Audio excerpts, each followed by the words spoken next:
Hi, I'm really excited to introduce to you my very first guest. His name is Kenny Rose. He used to be the keyboard player in my dad's band, and none of this would be possible without him. So it's really, really fitting that that's who I would start with. A lot of people in the local area know who Kenny is. He plays lounge music at Fish and Company. So if you're out and about, definitely check him out while he's there. I am going to meet you guys at his house and we're going to discuss some of the things that music has meant to him, the part that music has played in his life, and learn a little bit more about the instruments that he plays and what he does so well. I'll see you guys there. Bye-bye.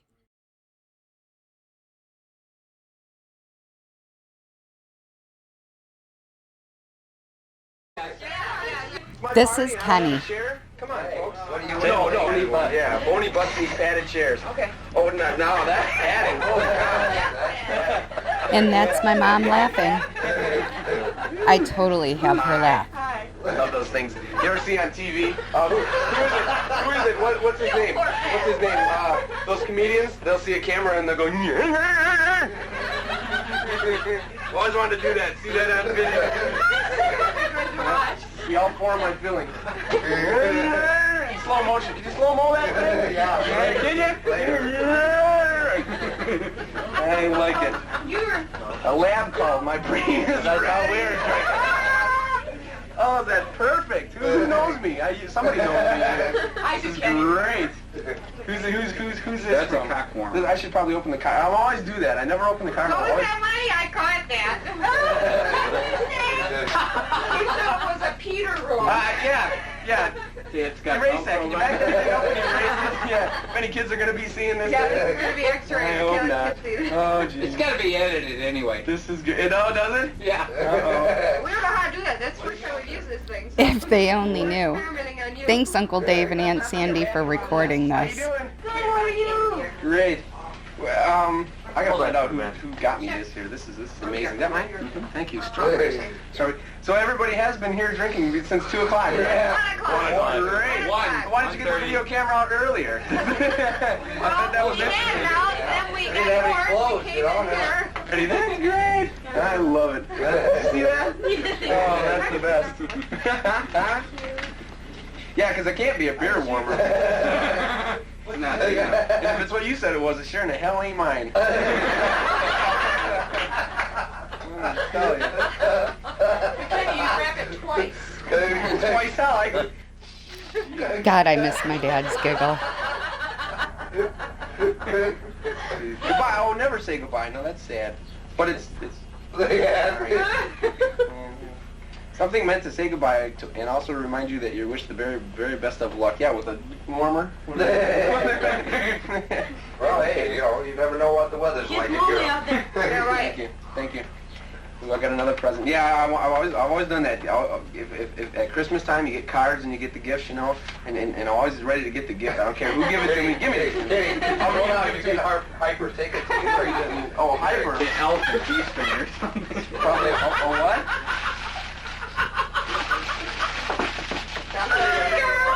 Oh, put the video camera over there. I think I missed something. You're right, Kenny. Did I miss something? My mom laughing again. I'm so glad I have these memories. The garbage can way back. There. If the ceiling would have been there, it would have been perfect. Okay. Right back over there, Dave. Nice. Kenny helped my daughter learn her grandpa's favorite song for the concert.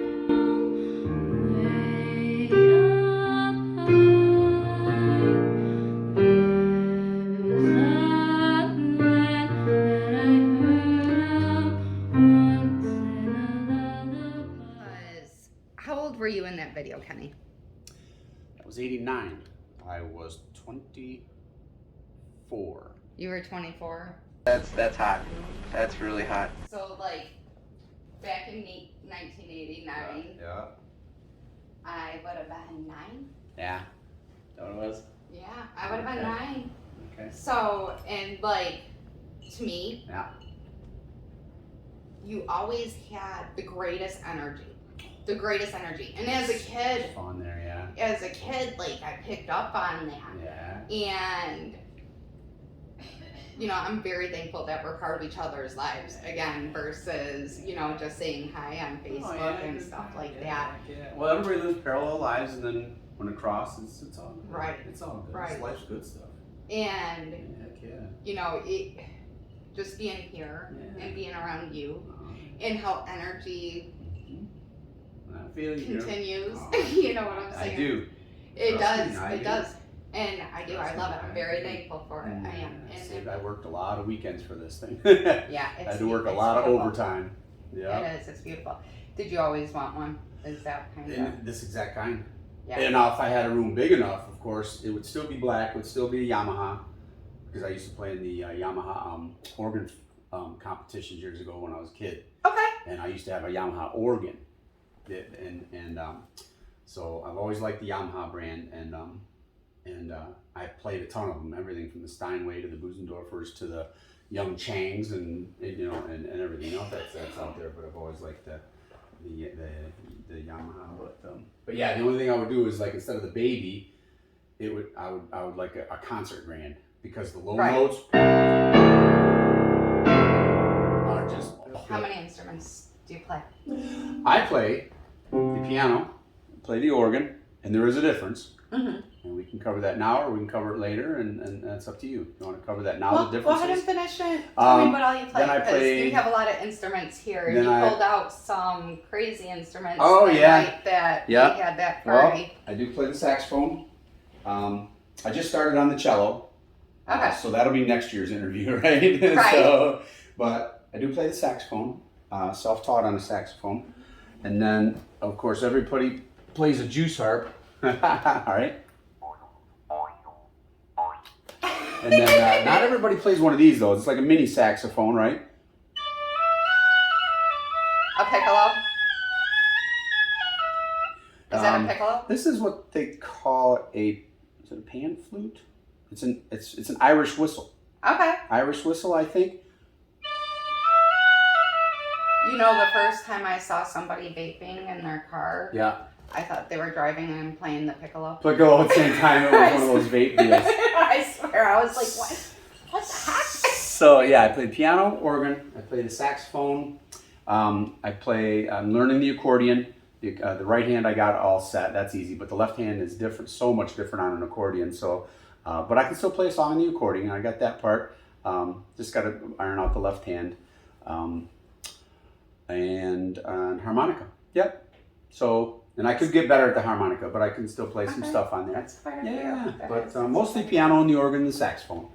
Yeah, That is quite a few. those are my favorite. In fact, this is one of my favorite things of all time. And story that goes with this is my Uncle Edmund. I was probably 10 years old or 11. I had started my organ lessons when I was 9. Okay.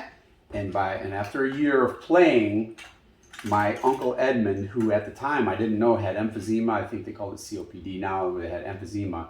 I didn't even know he was dying of it at that time. And it's the funniest thing, he had this mini keyboard, which they call a melodica. And of course, at the time, I just played the organ, everything from Alley Cat and Blue Spanish Eyes. But then I'd go over, and my uncle, who played the banjo and the guitar and the organ, right? And so he was multi-talented, but he had this, and he knew I was taking organ lessons. Okay. And he showed me how to play it, you know, and he'd play Alley Cat. Right?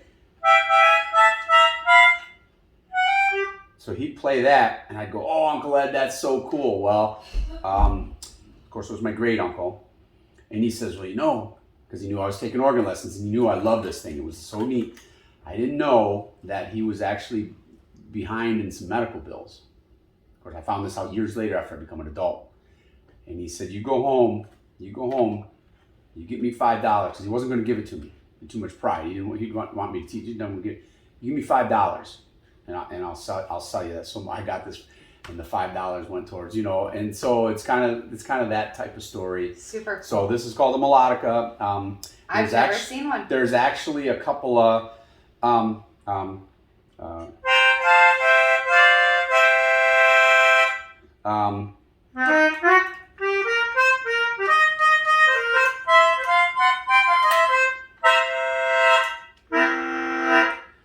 be neat for maybe polkas, right?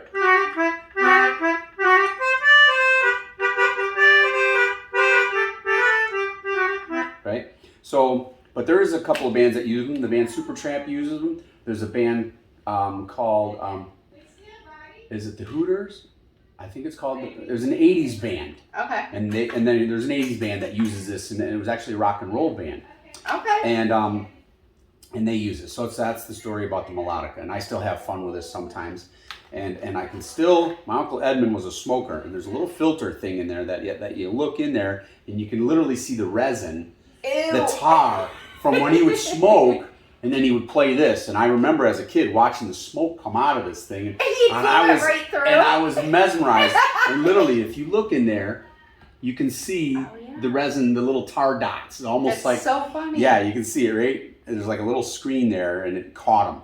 And to this day, yeah. And there's no way to clean it? And you know what? I don't want to clean it. I don't blame you. I didn't want to clean it. It's like, you know what? No. Back then I would have wanted And then to here, clean it almost if it like a was trumpet, mine. it has a spit tube. There's a little button that you blow it out, and that blows the spit out of it. But what a neat instrument, though, you know? Super cool. So that's Thanks for sharing so that. that's I've never that, seen one before. Yeah, but now, did you want to start with a question? Let's start with the organ, because you started on the organ, right? Okay, yeah, I started. And I love that story. It's a good story of why you started. There's a little bit to that. Well, when I was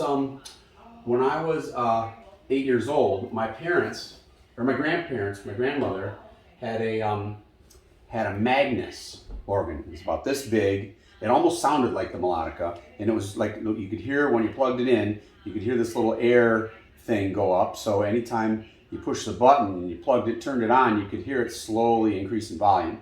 And then for chords, it just had black and white buttons, minors and majors. You'd hit one button and it would be a major, and you'd hit another button, it would be a minor. Okay. See what I mean? And it was like that. Okay. So you could play the chords with one finger on your left hand, and then the melody was a keyboard that was about so. You know, about this big, maybe about 50, 60 keys, you know? Okay. So, but it was the neatest thing, and that's what hooked me. In fact, when I played this Magnus organ, it's one of the first things that I learned was a harmony. I remember playing one note, and then another note, and then I hit two at the same time. And I thought it was so cool as an 8-year-old. And then I put two more together. And then I put more notes together, because this is me and my ADD brain. It was like, well, I want to play more than one note. So just the harmonies, just by holding, and then I would add more notes. And I thought it was the coolest sound ever as an 8-year-old. It was like, So, pardon the pun. harmony, yeah. Show us your organ. Yeah, heck yeah. To the music store. Okay. To the music store, and then when I was at the music store, I met this gal named Marie. When I was 9 years old, they took me up there to do kind of a music test. This is kind of neat. I can get a light show on there. Look at, but I like lights. But she wanted to do a music test, and this lady sat me down, and within 3 minutes, I was playing When the Saints Go Marching In. And I heard the lady kind of say, you know what, he's got something. He's got a little bit. Well, come to find out, I was hyper focusing on something, and I think that's what ADD people do. But it was the neatest thing, because my parents were like, because they sold organs and pianos. Okay. And I remember seeing the piano and going, that's all there is just a keyboard? And then I went over to one of the organs they had, which was a little bit smaller than this, but it was the same concept, where you had two keyboards plus pedals plus all these buttons. It was like, I like the buttons. I love buttons. Look at all the buttons. So the biggest thing while we're here, the difference between the two, for those who may not know the difference between an organ and a piano, one of the main differences is, of course, this is all electronic. Whereas a piano is actually a stringed instrument. There's a harp inside the piano, an actual harp. You've seen them standing up. They actually laid down a harp, and then they put a keyboard on it to pluck the strings, right? So, but one of the biggest differences between the organs and the piano is that an organ can crescendo in volume. You can start low and go louder. Just by stepping on the gas pedal, right? Like that. The other thing, of course, with an organ is that you have several sounds.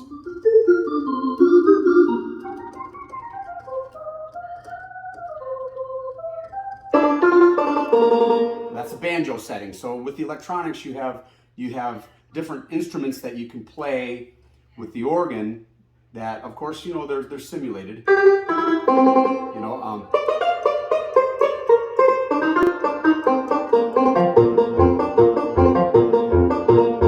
so you have a banjo sound, you have violin sounds, you have scat.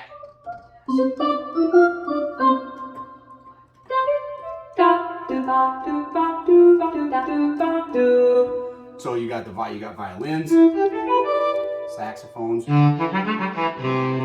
bells.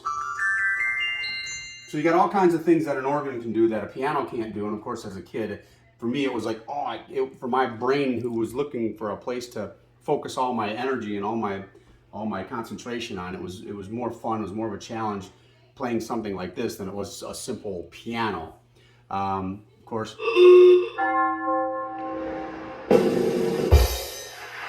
So it has all that stuff too, but for me,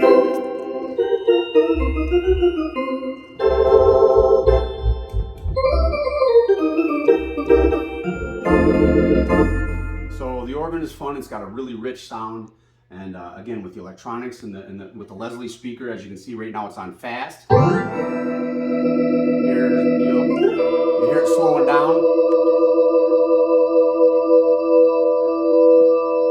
So that's one feature that an organ has that a piano doesn't have. Now the piano, what's strange is a lot of people, one of the big differences, of course, with piano, of course, you can see the harp inside. The harp inside is, of course, it's a stringed instrument. So there's all your strings, right? It's just a harp laying down, right? So, and then the keys do your string plucking for you. But an organ has a gas pedal, so it can crescendo. A piano can only decrescendo in volume. Okay. When you strike a key, that's the loudest it's going to be when you first strike it. And then it decrescendos from there as far as volume. So a piano can't crescendo. Okay. The minute you strike a key, the volume only goes down from there. Right. On an organ, you can step on the volume pedal, almost like a gas pedal, and increase the volume. So, yep. So the piano has the 3 pedals downstairs, and they have a different few functions. But the most important one is what's called a sustain pedal. When you have a harp, you can play what's called a pizzicato style, which is almost like violinists when they pluck. Okay, They call it pizzicato. Okay, so, but you can also, with a sustain pedal now, you can also then open the string, and those same chords, or those same notes that you play, will ring out and hold.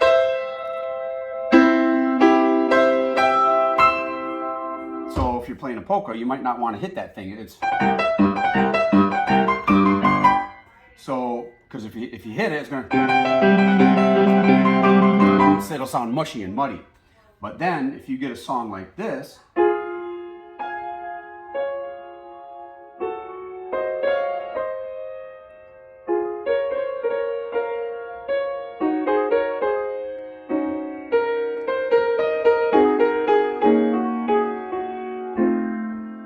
you want that sustain pedal. Right. Otherwise, it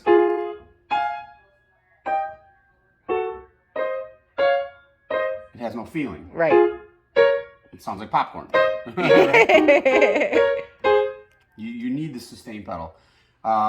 Without the sustain pedal, with Yeah. So huge difference between, again though, with volume wise, but as far as music theory now, the theory is a little bit different for a piano. On a piano, your left hand has to play the bass notes.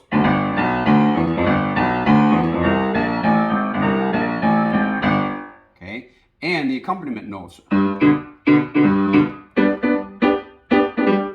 So your left hand has only one keyboard to play bass, plus a chord, plus a melody. So.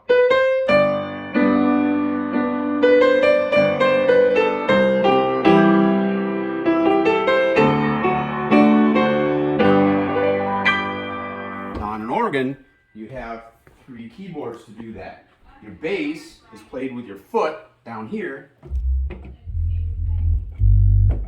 and then your chord is played with your left hand here, and then your right hand is up here, playing melody.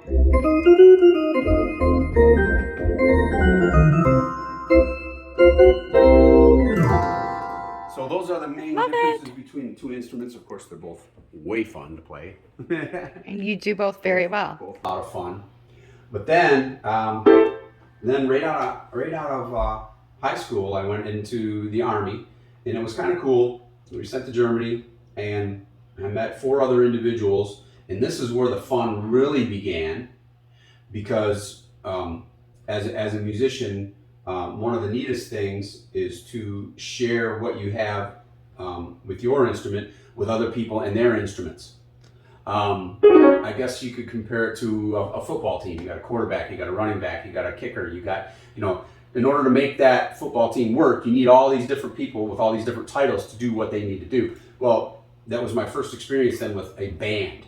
Okay. I never took band in high school. I wasn't that person, I'm not sure why. Of course, they had no organ, they had no piano, and at the time I wasn't interested in the saxophone or anything else that they played in the school band. I just wasn't much of a school. Yeah. I had ADD again, and I'd be in the middle of a history class thinking about Misty, thinking about learning my new songs, So I had a ball with these guys in the Army, and then of course by then you're into rock and roll, and you're playing. Right? Smoke on the Water to everything.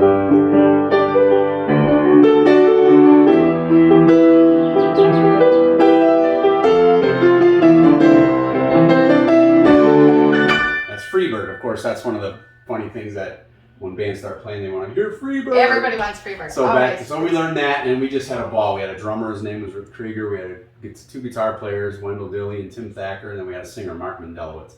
And it's cool. I'm still in touch with those guys today, and that's been since 1984 when I last saw them there. But had a ball. So as a musician, when you learn an instrument, one of the coolest parts of it is just like anybody who's, again, on a football team or a soccer team, you have a whole team, or a volleyball team, you have a whole team of people that you make something happen with, whether it's scoring a point or whether no matter what it is, you're creating something. You're making something happen, and it's a win-win. So musically, it's the neatest thing to throw all those instruments together and enjoy the band business. So of course, coming back out of the Army is when I started doing the bands in the bars. Of course, it was a big thing back in the 80s to go to the bar and listen to live music. I mean, it still is. I tell you what, there's nothing against DJs. Yeah. Nothing against DJs, right. And there's times that, I like to get out and dance. Mm-hmm. But the music of a live band is just on such a different level. Yeah. Such a different level. It is. And have so many people, having, Dad is my dad. Mm-hmm. I was in the bars as a kid. Parsons Island Country Club, they let me in and let me dance and let me have a great I time. remember that, because what was cool about that? That was one of the bars that served food, and as long as they served food and had a kitchen, then minors could be in there past 9, as long as the kitchen was open till 10 or more. Same thing with Crest Cove, or what is it now? What's Crest Cove now? Yeah, oh yeah. I'm on Point. Yeah, something point, isn't it? Yeah. But the old marina, the Algonac Marina. Yeah, sure.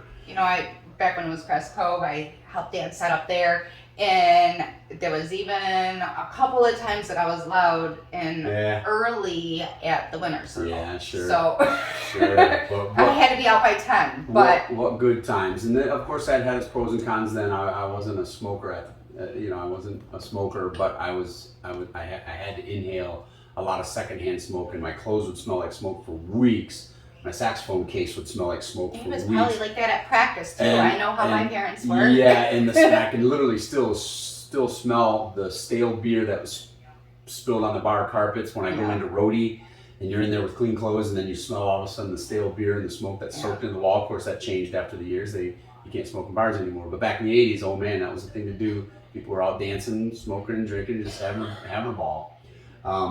But then that's when I met your dad, and we had such a good time. We had such a great playlist where we would play so many different styles of songs. We would play ballads, and your dad used to sing "And I Believe in You," which is an old country song. But then he would play.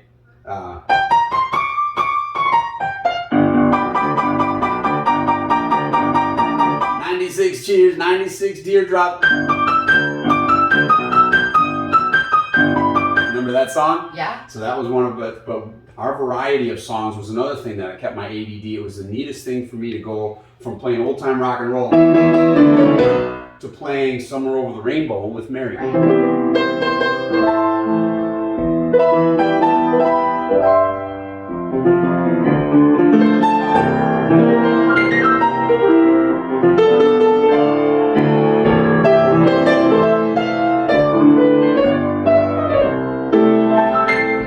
Thing with Mare, of course, with a lot of the talented people that I played with, we would play in the jukebox. Back in the jukebox days, when the band would go on break, it was the neatest thing because people would put coins in the jukebox to play pool. And then, back then there were some songs that were really huge, like on "Blame It All on My Roots."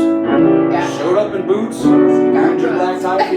I Got Friends in Low Places. That was one of the hugest songs, but I'll never forget when we went to go play. Our first set, we had to unplug the jukebox because it was time for us to play. It was like 9 o'clock. So somebody had put that chord in that, so it was halfway through that song. It was a popular song. And as soon as the bartender unplugged it, or basically shut it off so the band could start, the person who put his quarter in grumbled. He's like, "Hey, wait, that's my song there, And then we played, right? And Mare would sing "Stop Spreading." So we had this gal singer, of course, Mary. Yeah, female singing some Frank Sinatra. And then all of a sudden, here we are, and it was the neatest though, because she would take a bar, and there'd be gruff guys with the beards back there shooting pool, and they would stop, and they would go, "Man, what's going on?" And they would literally stop and just listen to her sing a song, and then they would continue the pool game afterwards. It was the neatest thing to watch. It was very magical because that type of band with a gal singer with her caliber and her ability, and of course, I would sing some of the rock and roll songs and a couple ballads. Your dad would sing, a lot of the 60s songs, 50s and 60s, Long Cool Woman with a Black Dress. He'd sing, his voice, and then we would go from that to The Lion Sleeps Tonight. Right. And everybody would be like, "Wow." Well, hence the name Spectrum, right? Which I think the bass player, Eric Kinney, came up with that name. Before I joined the band, there were some member changes before I joined them. But we literally did have a spectrum of music that we played. We had a spectrum of individuals in the band. Of course, not a lot of bands had a gal singer. So it was a treat that literally 5 out of 5 of us sang as well as played our own instruments. Right. The bass player Eric, who sang and played. Mary Lynn was the only one that actually didn't play an instrument, but she would play tambourine and she would play shakers and things like that while she, so it was just such a riot to do that. And then I got into another band. I'd gotten into a band that one of the songs we would play was "Turn the Page."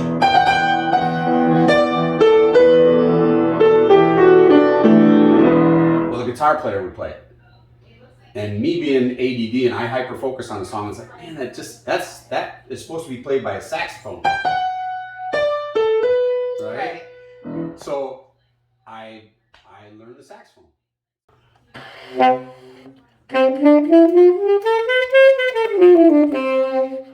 So I learned do, re, mi, fa, sol, la, ti, do in several of the keys, right?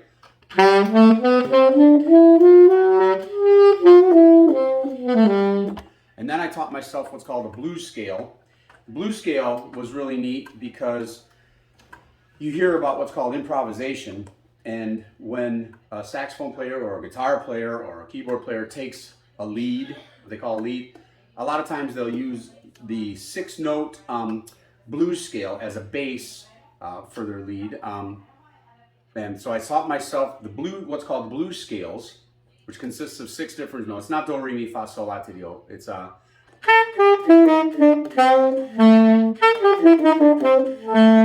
with those 6 notes, it's the neatest thing that you can have such a ball with just 6 notes, right?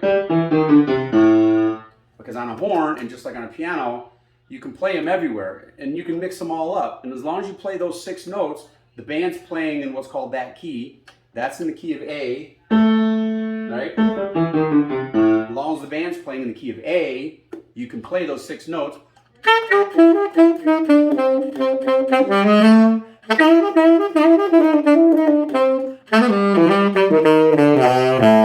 So something like that. And you can have fun with that instrument. And again, once you learn any instrument, you can easily learn other instruments because you have a working knowledge of how music works. Because it is a language, and if you look, of course, some of this looks Greek to some people, but it's a language. It gives you that chord that I was telling you about, gives you the bass note that I was telling you about, and then it gives you the melody that I was telling you about. So then you get a song like this one here, and it gives you the chord, G, and then it gives you the note.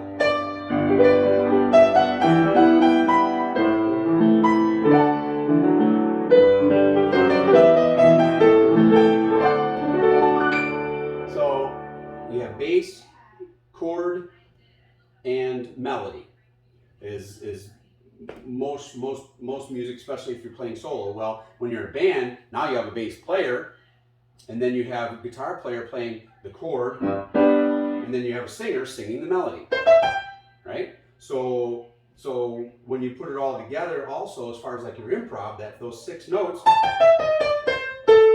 right? As long as the band's playing in this key of A, you can play those 6 notes.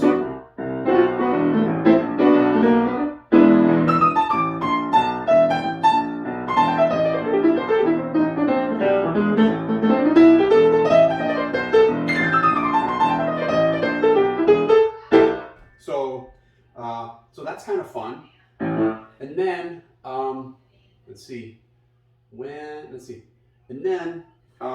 after I did the band for a while, I took, and this is my personal story, I took some college classes because I thought, well, maybe I'll just be a music teacher for my whole life. So I dabbled. I thought, well, all right, we'll try it. We had a couple lessons when I was little. Yeah. So other than the organ lessons, I did some college courses for about a year and a half, and I was blessed to meet 2 incredible individuals, Professor Charlie Stevens and Margaret Stone, who was a piano virtuoso. So I was able to have some lessons from teachers.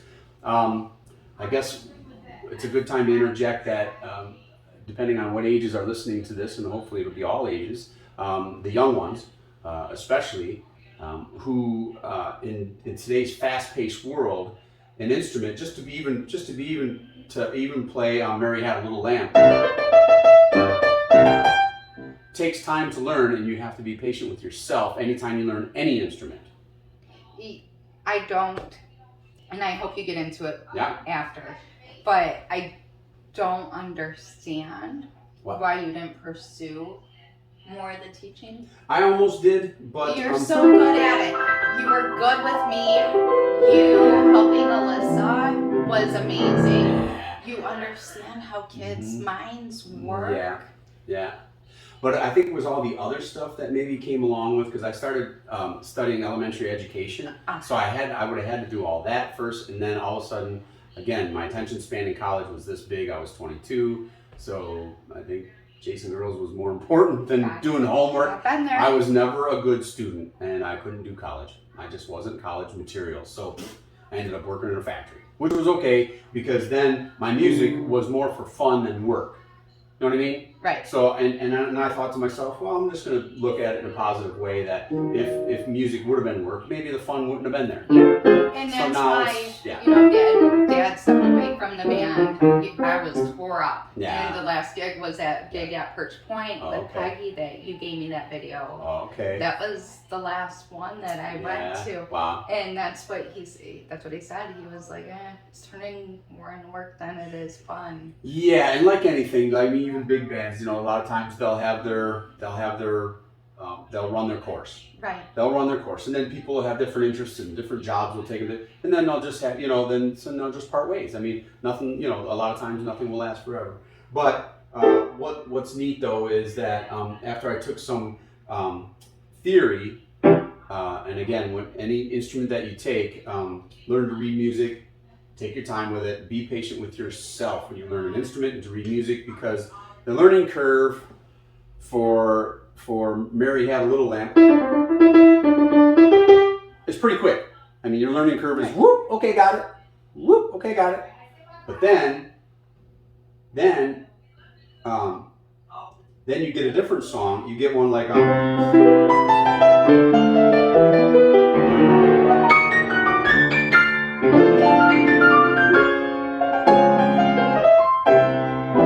that's just the introduction. That takes plenty of hours to learn, so you have to give yourself those hours.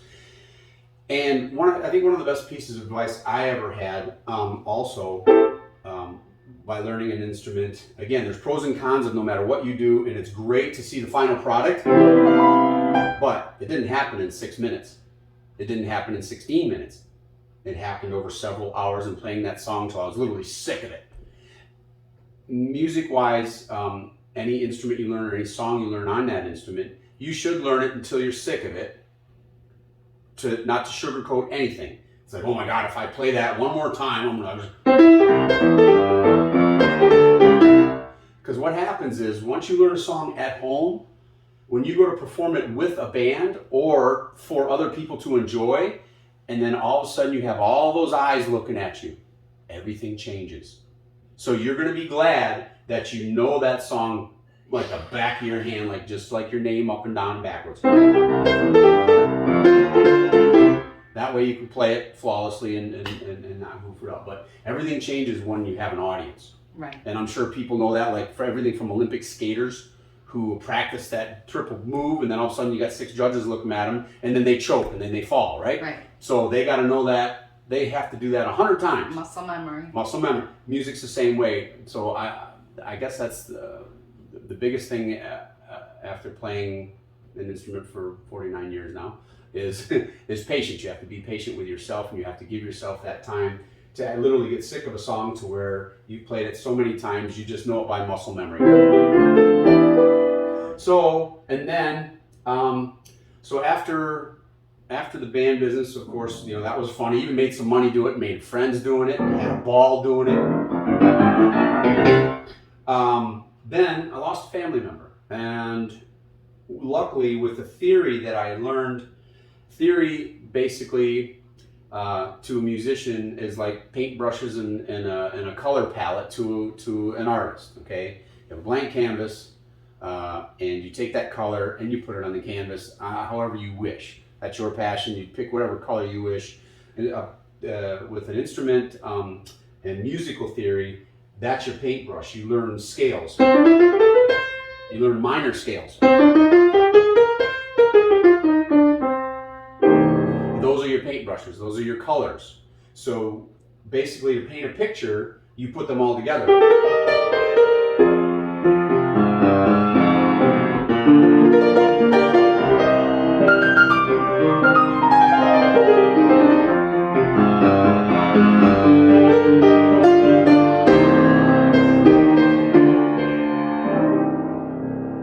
Okay, so that is a part of an original song that I wrote after I lost a friend to brain cancer, actually. It was sad to watch her slowly suffer and pass away just at the young age of 24. I went home, and this is how I felt.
When you lose somebody, and everybody can attest. It sounded like you were mad and sad.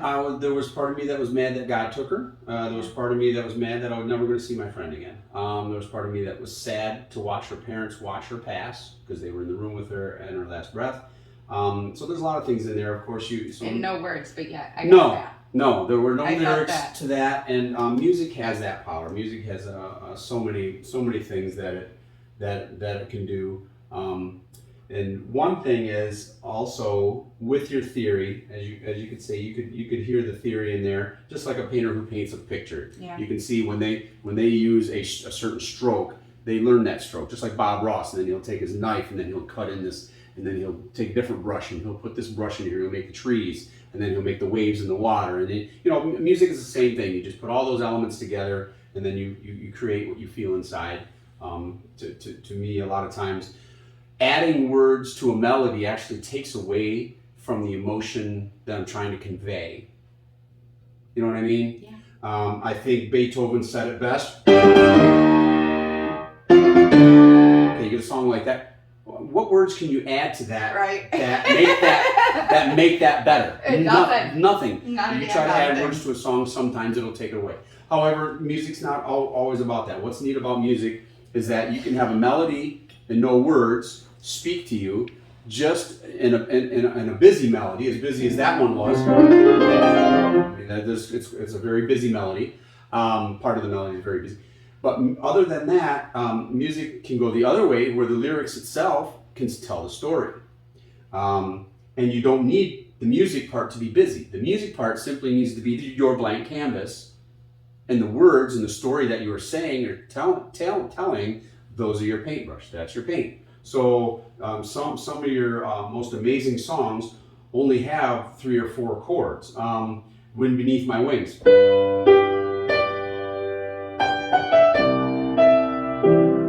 Right?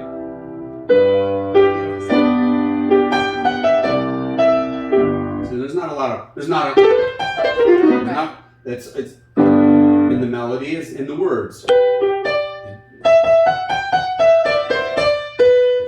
That you're my hero. Okay, so now that song, see, chords are very simple.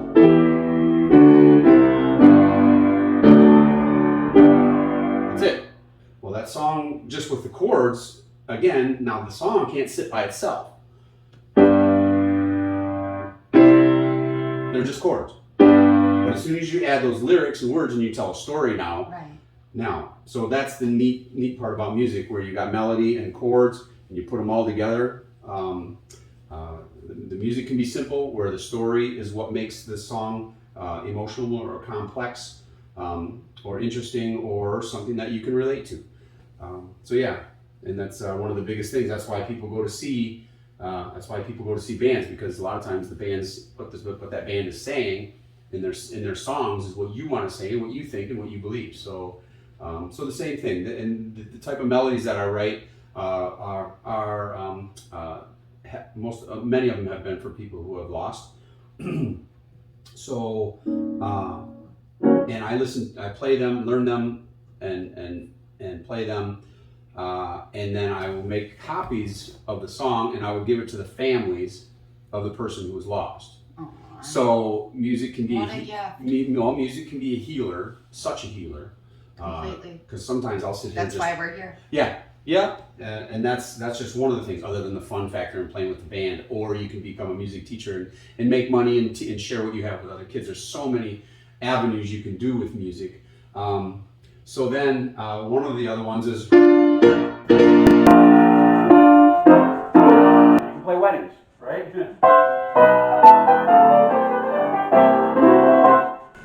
That's a neat thing too. You can be an accompanist. What's neat about that, just like whether it's a piano or a guitar, sometimes you don't need a whole band. You don't need the bass player. You don't need a drummer. Just to make wonderful music, you can just have a piano player, just like Adele. A lot of Adele's music is just 4 chords and her singing and telling her story. The music does not have to be busy. Right? That's the whole. That could be back in the 60s. A ton of songs were made with 4 chords.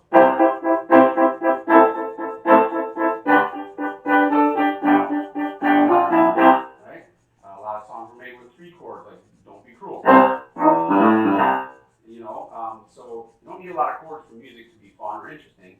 But if you don't have lyrics, sometimes it's neat to have that music theory, to where you can put together, like even this one doesn't have words to it.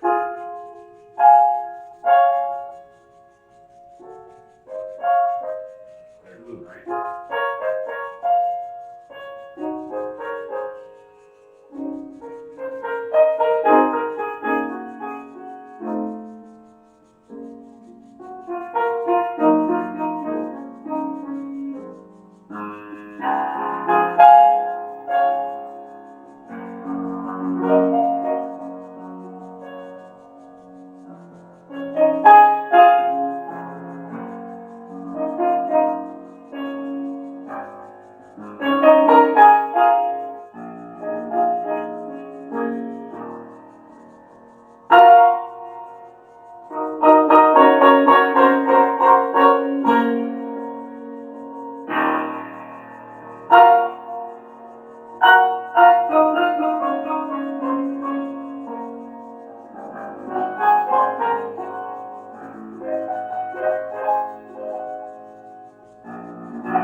Songs like that. So they don't need words. That song speaks. It's a beautiful melody. So then. I almost didn't want you to stop. Yeah, well, I don't have to, because the rest of that was only part of the song.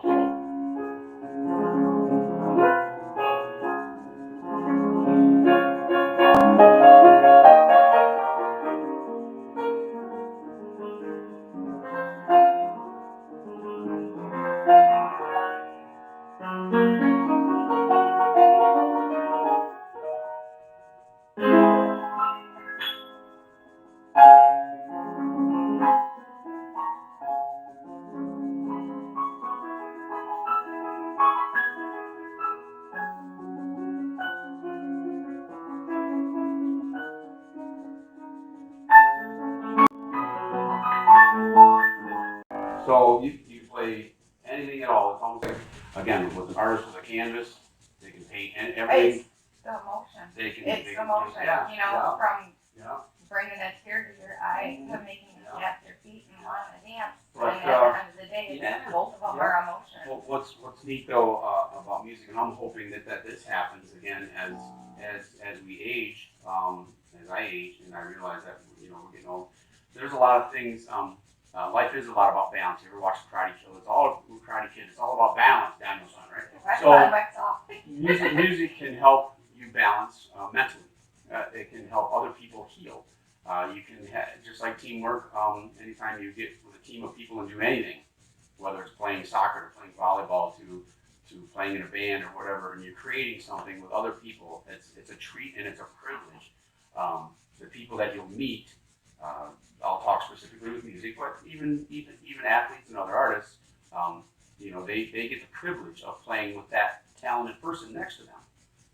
And after a while, you won't take that for granted. You'll be like, wow, that was actually a privilege to play soccer with this person who's an incredible defenseman, or this girl here who is incredible on offense, or like I say, the band is the same way. You meet so many neat people, and the thing that music has is that you don't even have to know a person's name.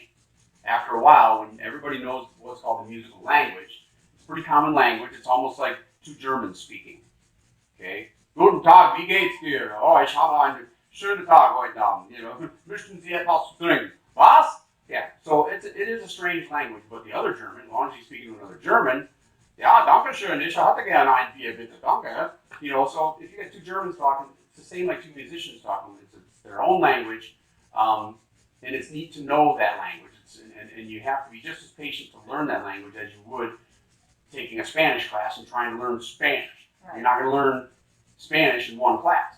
You're going to look, luckily after a year taking it, you'll be able to speak what they call conversational Spanish or conversational German. Or music's the same way. To this day, I've been playing for 49 years. I've been playing an instrument, and I still learn things on my piano, on my saxophone, on the organ, and especially when I collaborate with other musicians.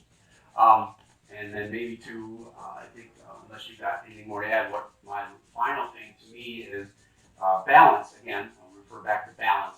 A lot of people, as we age, a lot of people will do crossword puzzles to keep their minds sharp. A lot of people will do different things to keep their minds sharp. To me, music does that. Right. They've done studies to prove it. Yeah, of course, band kids, they find out they're better in math because there's a lot going on. There's a lot of math going on here.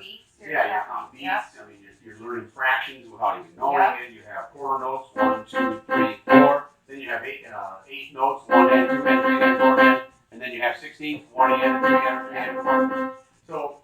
So it has a lot of benefits. Music does. But as we age, I think I'm hoping. I mean, I might have drool coming down my face, but I'll still be playing Misty.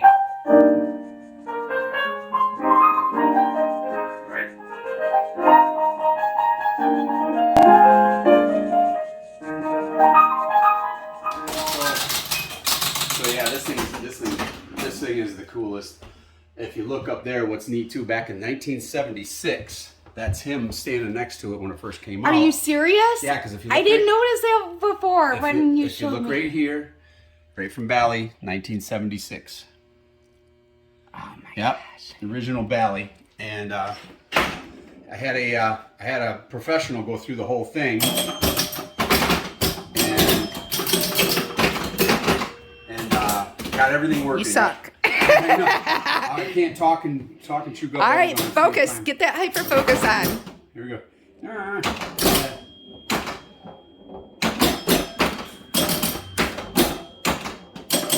Oh yeah, baby.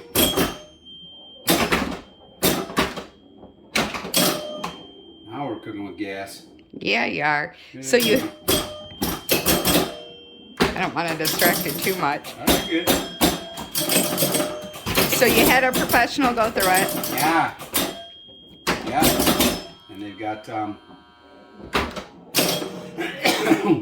yeah, it's very cool. Ooh, now I'm getting, look at this double bonus point, baby. Whoop whoop. Yoo-hoo. Yeah, we're in the zone now. Yeah, you The are. musical zone. pinball wizard. Has to be a trick.